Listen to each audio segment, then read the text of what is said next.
dalam proses belajar itu yang lebih banyak itu problem solving, menyelesaikan masalah. Kita hari ini banyak orang justru yang banyak menghindari masalah. Nah, menyelesaikan masalah itu pada apa? Yaitu pada kompetensi mereka. Jadi, apa sih tantangan hari ini? Nah, di situ kemudian dosen atau guru lebih banyak memberikan solusi. Jadi tidak memberikan pembelajaran seperti biasanya, menyampaikan materi hari ini.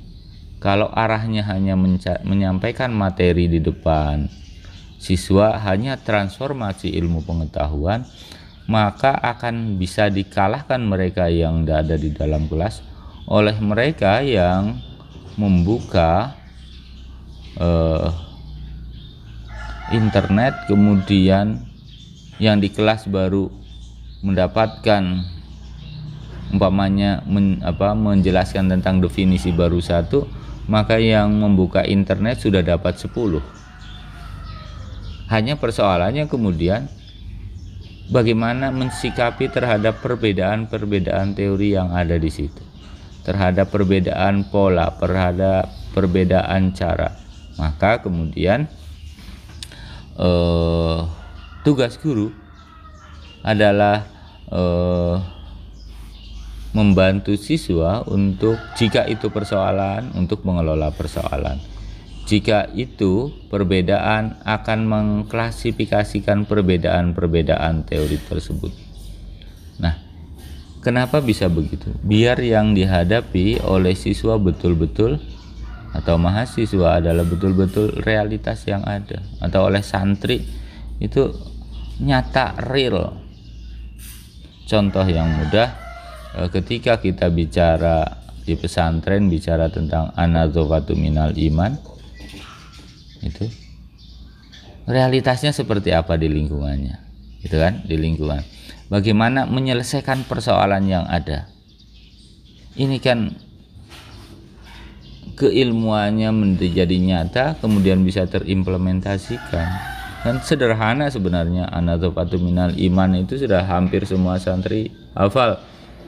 Tapi persoalannya jarang kita tarik ke realitas. Di realitasnya seperti apa? Bagaimana memberikan solusinya. Nah, ini barangkali langkah proses kita, bagaimana sebuah pendidikan itu kemudian mampu menyelesaikan problem-problem sosial, problem individu, dan problem dunia bahkan. Ya. Hari ini yang mudah, hampir semua negara mengalami konflik.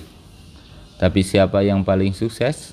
Yang paling sukses adalah yang mampu mengelola konflik dengan baik. Salah satunya seperti itu, bagaimana proses belajar itu membangun itu.